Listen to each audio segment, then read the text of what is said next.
Alright, so hi everybody. Today I'm filming the July wrap-up video and my to-be-read list for August.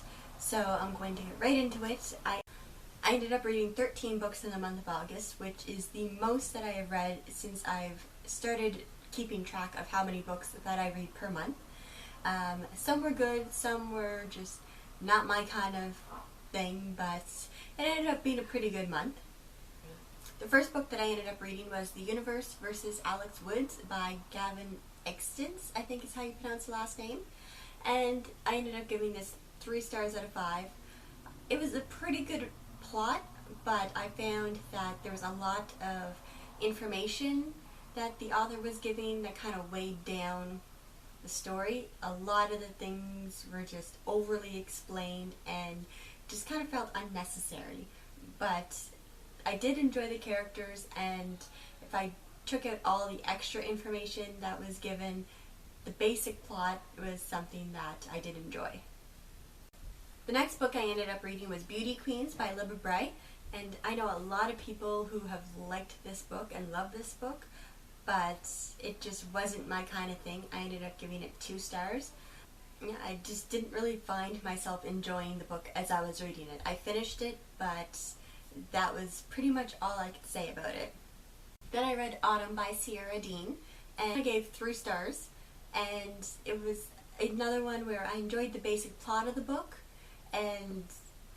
but other than that, I found it kind of fairly predictable. I was able to predict a lot of the twists, but I'm hoping as the series goes on, it gets a little bit more unpredictable and a little bit twistier.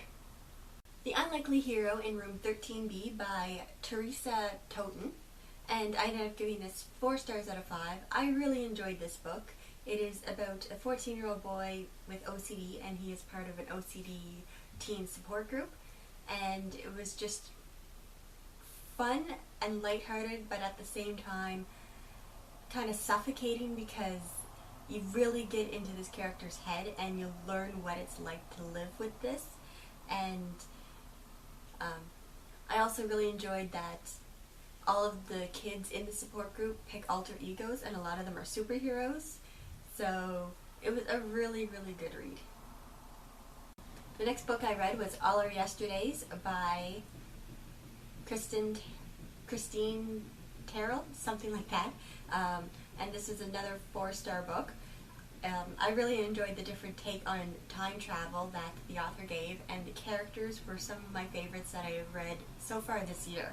So I'm definitely looking forward to the sequel to this book, whenever it comes out. I don't think it has a release date or a title or anything yet.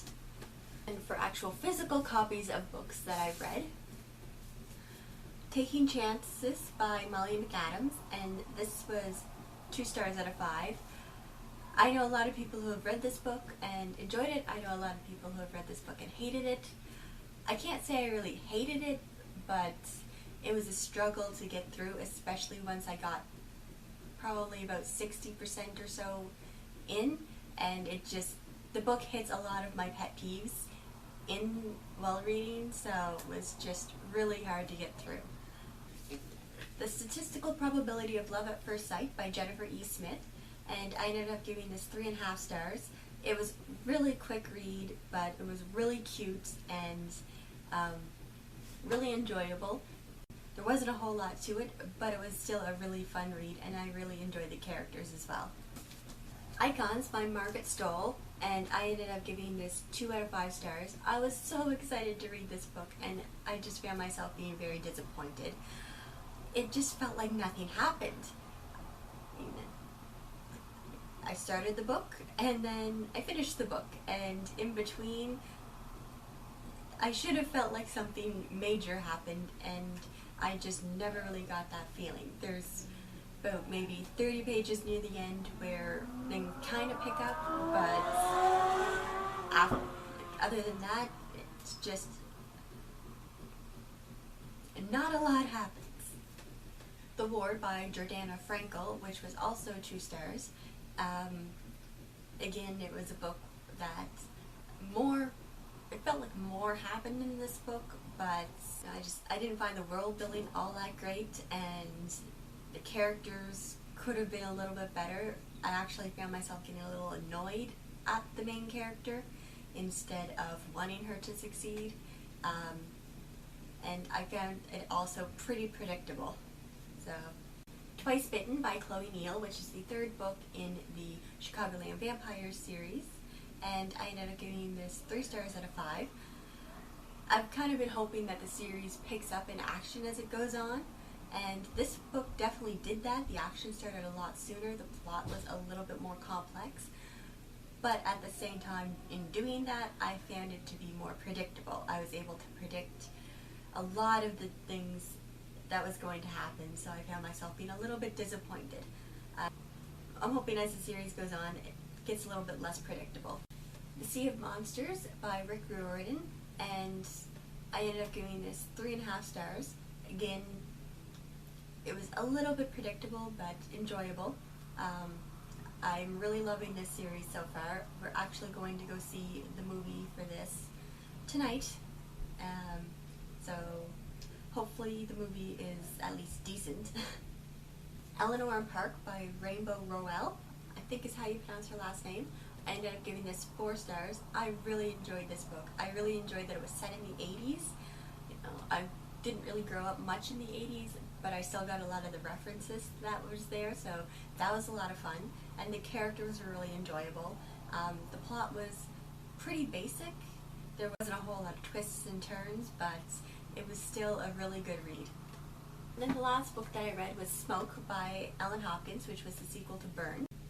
And this one was also 4 stars. And if I was to pick a favorite, I think this one would get the slight edge just because this one is told from 2 different points of view. We have the main character from the first book, Burned. We have Patton's point of view, but then we also have her younger sister Jackie's point of view. So, while Patton is off doing her thing, we also have the point of view of Jackie, who is back at home. And then it's hard not to feel for these girls, and I did end up tearing up a few times in this book. So if you liked Burn, then this is definitely a book that I would recommend. Now, the books that I plan on reading in August, I picked 5 again. If I end up reading more, I end up reading more. It's going to be a very busy month, so it might be a struggle just to finish the 5, but I will just pick 5 and take it from there. The first one is The Silent Swan by Keating. Actually reading this one right now, and I am really liking it so far. I'm also going to be reading Sweet Evil by Wendy Higgins, Hard Bitten by Chloe Neill, The Titan's Curse by Riordan, and Requiem by Lauren Oliver, and this is, as many of you already probably know, the last book in the Delirium series. A little bit nervous about reading this one because it's the last in the series, and usually that means that characters die. So those are all the books that I read in July and the ones I plan on reading in August. I have a book haul coming up soon, actually almost through August, so hopefully some of you have finished some books already, and if you have, I'd love to know what they are, and if you haven't, I'd love to know what you're planning on reading. Right, that's all for now, and I'll see everybody next time.